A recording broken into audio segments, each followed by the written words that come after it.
Good Tuesday evening, South Carolina weather watchers. I'm the host for South Carolina Weather, Jesse Peterson. Let's start off with your weather for your Tuesday evening, going into your future. Now, here is the radar right now. The Charleston radar, the National Weather Service of Columbia's radar is still down, so we can't look at theirs right now. But in terms of Charleston's radar, it does look like some rain is falling, but that's not rain. That's just something going on with the radar. So the low country of South Carolina is looking good as of now. If we move up there towards the National Weather Service of Wilmington, or the Wilmington, North Carolina radar, it also looks pretty well up there. And same thing up here in the Greenville area, the upstate of South Carolina is also doing pretty swell as well. And here's another, just look at it with the MRMS again. Nothing's going on. That's just something going on with the radar. So let's zoom our way out and let's go to the winter weather radar. We do have some, again, those flooding rains going through the Florida regions. I talked about that earlier this morning. If you know anybody inside the Florida regions, please let them know. Or the southern Florida regions, let them know. They're going through some life-threatening flash flooding right now, especially in like the Tampa Bay region. I saw some, even near Miami, I saw some flooding as well. So it's pretty bad down there right now. So if you know anybody down there, please let them know. Up here in southern Northeast, they do have some rain up there near Maine, and also over here in the Great Lakes region, they do also have some rain. Texas even seeing some rain and some storms as well as over here inside of Colorado and New Mexico. You also have some rain. Canada is going through a bunch of severe weather right now, and the West has some isolated showers and storms. But look at this. Look at all of the severe thunderstorm warnings that's been called out by the Columbia, the Canadian weather experts up there. They have some very intense storms going through right now, and mainly it actually seems to be let's see, very strong wind gust, hail, and heavy rain. So that's what that is all warned for up there in Canada. But let's move on to our cloud cover for just South Carolina. No cloud cover right now. We may have some low clouds inside the state, but it's not going to be a lot at all. Going to be very isolated. And then here's our future cloud tracker, as I just closed it by accident. But if you move this forward, you can see that as we get into around tomorrow morning, we will start to see more cloud cover build into the region. And then as we get into close to around tomorrow evening, tomorrow night, the entire state will be covered by cloud cover.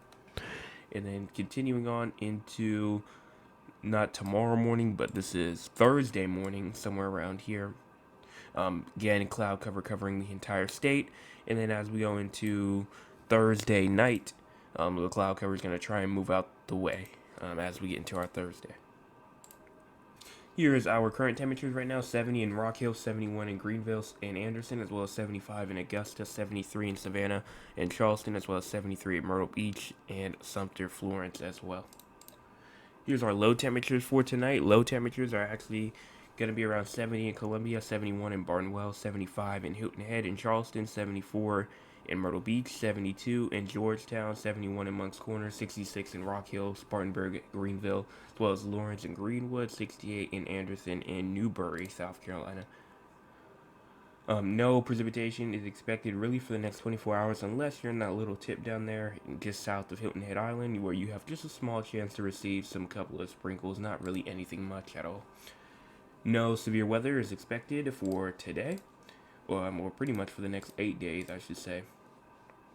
As we go to day 2, nothing for day 2, and then see something for day 3, which we do actually have a chance for just some regular garden variety thunderstorms, but it's not really going to be severe as of now. As of now, it's not going to be severe, but we said the same thing yesterday, but it ended up being a bit more severe than what we thought.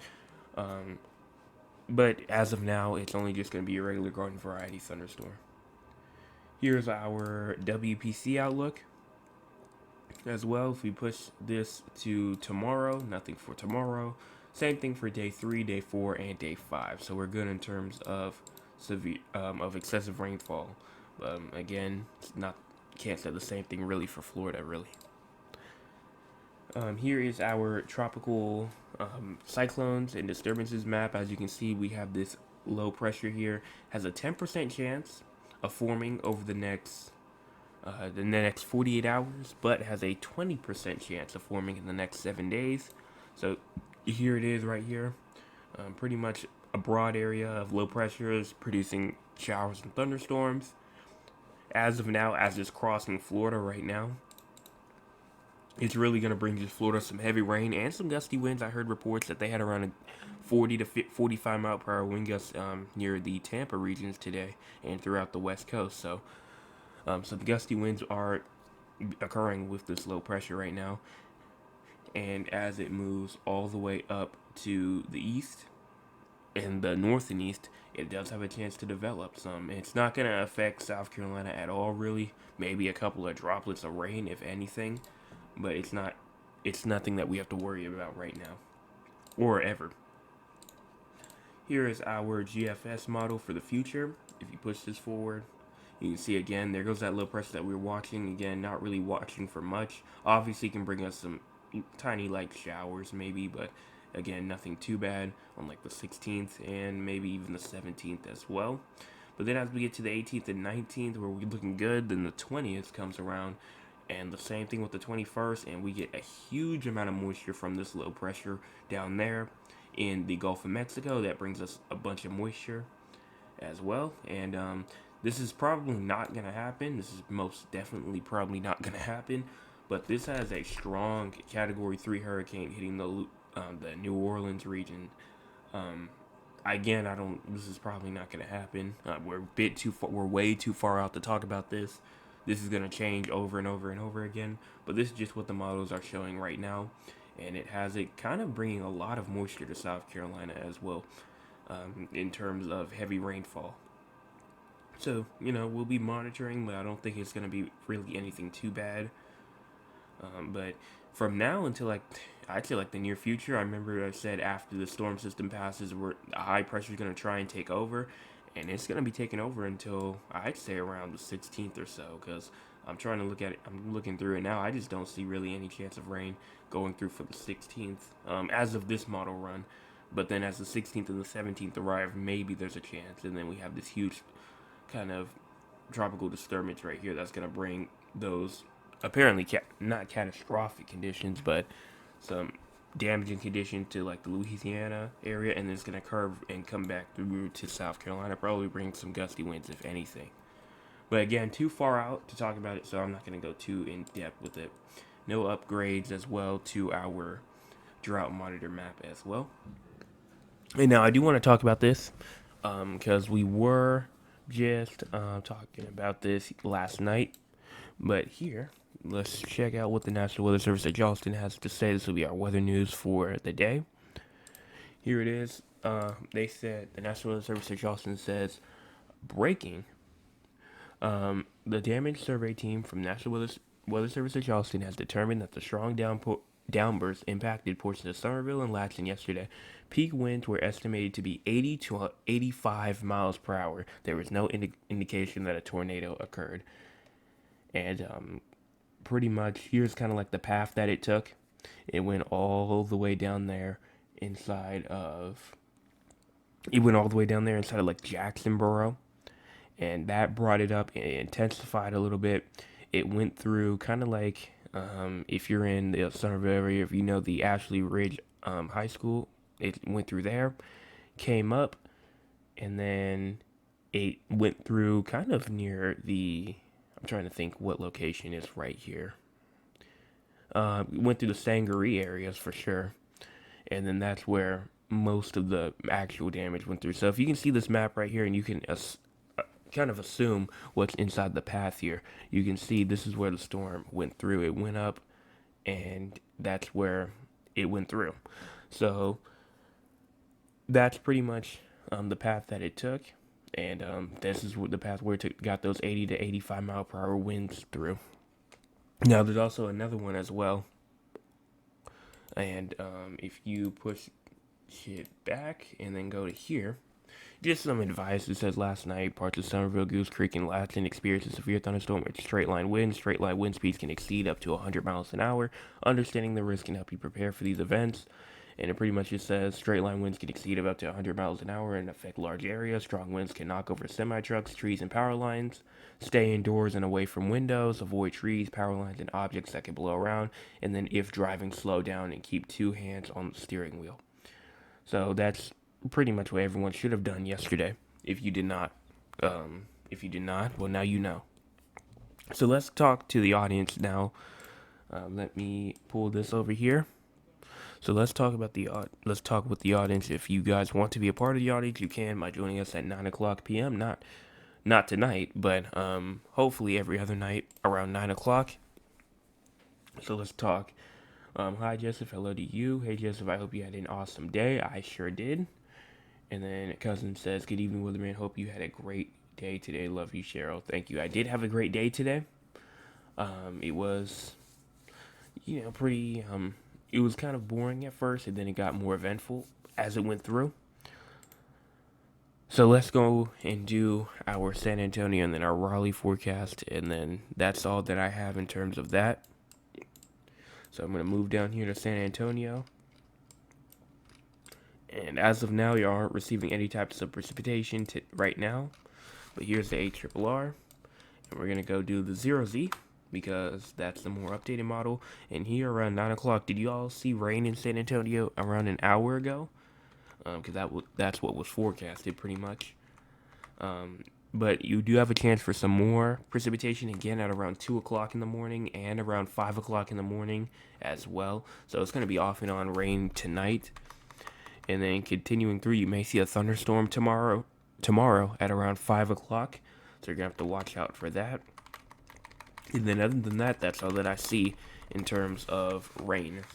But if you go back to the temperatures, I'm going to let this thing load up here. Then I'll turn on my little tool. And then starting off at around 9 o'clock, it was around 82 degrees. And then as you go into tonight, lows around 75. Highs tomorrow are actually not too hot, around 92, but that's because a shower comes in, and the time when it's supposed to be the hottest of the time of the day is when that shower moves in, so that's why it's not going to get too hot, only around 92. Then as you get into tomorrow, you're going to have, not tomorrow, but Thursday, at around 8 o'clock, it will be around 95. So high temperatures on Thursday around 95 degrees. In terms of severe weather, we move on to the severe weather outlook. You are under a marginal risk for today and tonight, pretty much. And then that's pretty much it for you in terms of severe weather. And in terms of excessive rainfall, you have a chance of excessive rainfall with some showers and storms tonight. Same thing with tomorrow. And that's all that I see in terms of that. So that's San Antonio's forecast. Let's move up here towards Raleigh, North Carolina, and then we'll get with that weather. Go to composite reflectivity and move our way up here.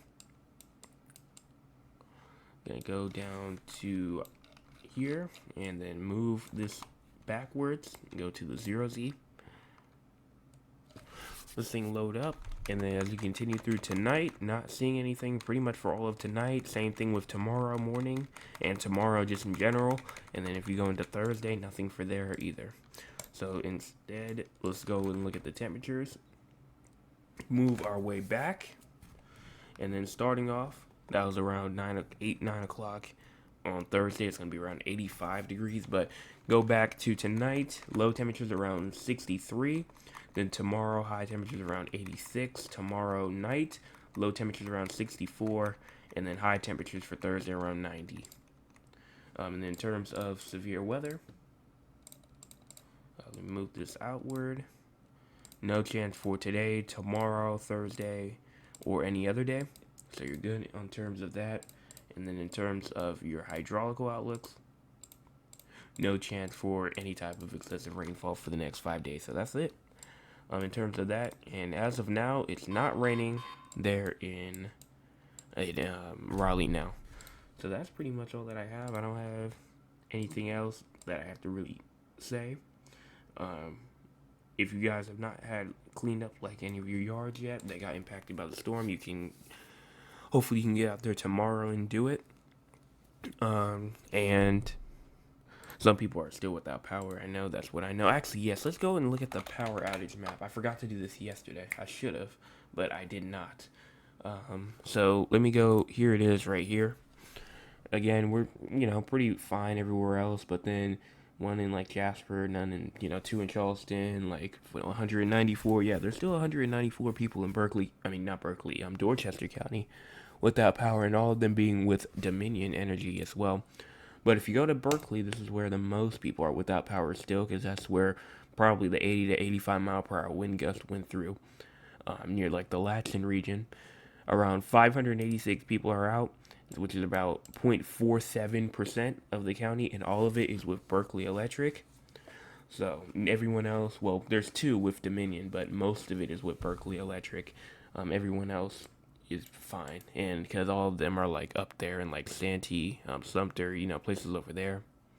They're like the northern portion of Berkeley County, but the southern portion got hit with that storm. So that's that. And that's all that I have to show. The Columbia radar is still down, so we're going to stick with the Charleston radar. And I don't see anything too fishy as of now, so I'm going to head out and out. Thank you guys so much for joining. I don't see any more chats. Oh, no rain where I am. It usually comes at midnight hours. Okay. It's too hot. They need power. Yes, we did make a delivery and we did drop off a fan, so hopefully that will help out to people that don't have power, at least. But that's pretty much it. So everyone have a fantastic Tuesday evening, and I'll be back tomorrow morning, hopefully with another forecast update. Everyone have a fantastic Hey, yeah.